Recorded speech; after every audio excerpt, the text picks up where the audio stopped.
Hey everyone, welcome back as we continue our work studying the Cold War. Um, I want to stress today that the PowerPoint that is included in your assignment is going to be very important to use, okay? I'm going to be using it here, obviously, as we talk through it, but there is information on the PowerPoint that you're going to have to utilize that's not in your document, or it's tough to see in your document, okay? So for our aim, just to get us going, okay, how can we summarize the role of the Berlin Airlift as part of the policy of containment? Okay, so yesterday we introduced this concept of containment. We're going to stress that root of the word, contain. It's the US's effort to contain communism from spreading. Soviets are trying to spread communism. The US's foreign policy develops to be containment. Okay. And we're looking at this event, the Berlin Airlift, and we're going to summarize how the US kind of views this event and how they implement this policy of containment in reaction to this event. Okay. So the do now on your paper, once again, first one, what's the major cause of the Cold War? And then you're summarizing this cartoon to the right. So once again, you need to use this PowerPoint to assist you for the aim and do now. You can pause the video. When we come back, we will talk through what is expected for the lesson today. Okay, so welcome back.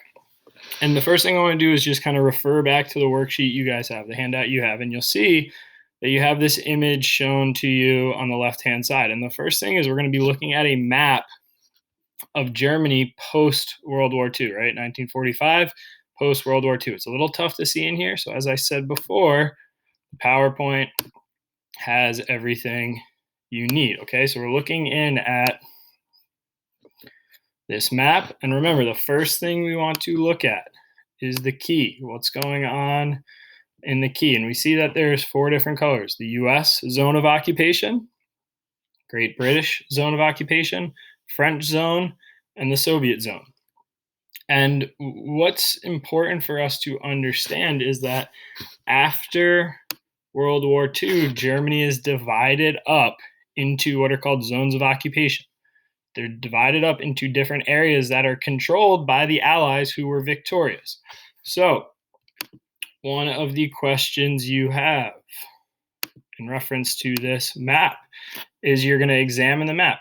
What might become a problem given this arrangement? Think about who the members are who are occupying Germany. What could be problematic about this setup based on what you learned yesterday and what you watched in your ed puzzle on Monday?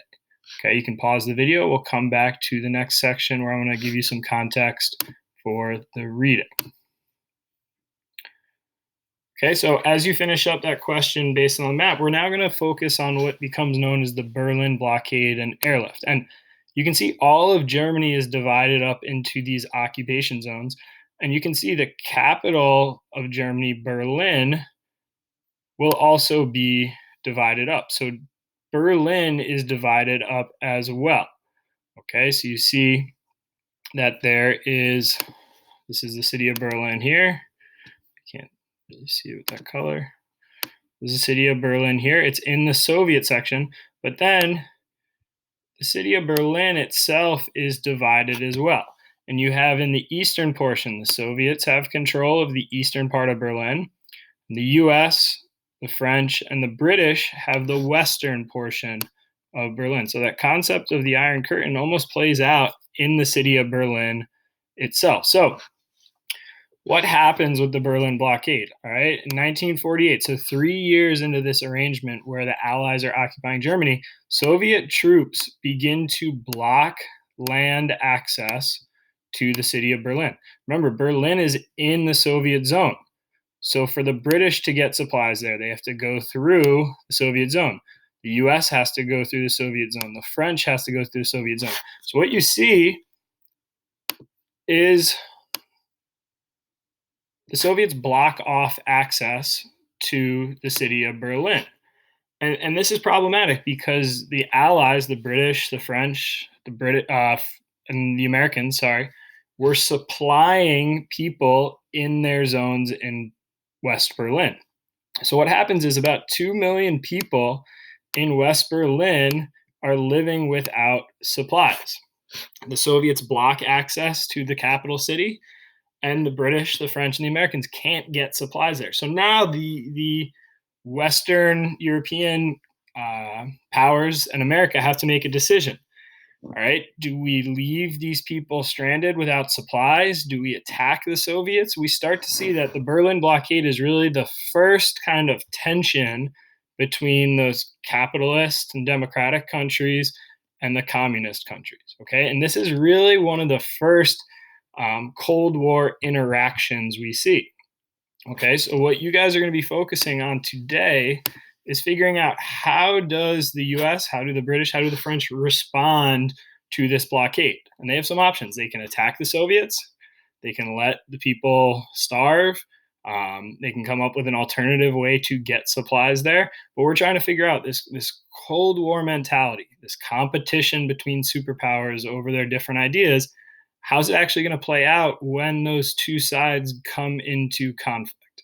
Okay, so what you'll be doing, okay, you're going to be using this reading to assist you in outlining what's going on with the Berlin Blockade and then the response to it. Okay, and then to conclude today, you're going to be looking at what is known as the North Atlantic Treaty Organization. And this is an important step in the Cold War because it's the first time you start to see alliances being made over these different ideologies. Okay, so the Berlin Blockade is really kind of a tipping point where it's the first conflict you see between the Soviets, the Americans, and the Western European countries. And then there's going to be a reaction to that blockade. And that reaction is the creation of the North Atlantic Treaty Organization. Okay, so you're going to be using that text to help you out.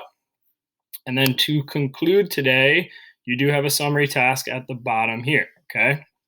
Use your information from the maps. Use your information from the source material, okay? Our body paragraphs need to be better supported. If you make a claim, support it with evidence, support it with analysis, okay?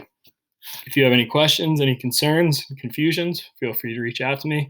Hope everyone's doing well. Talk to you guys soon.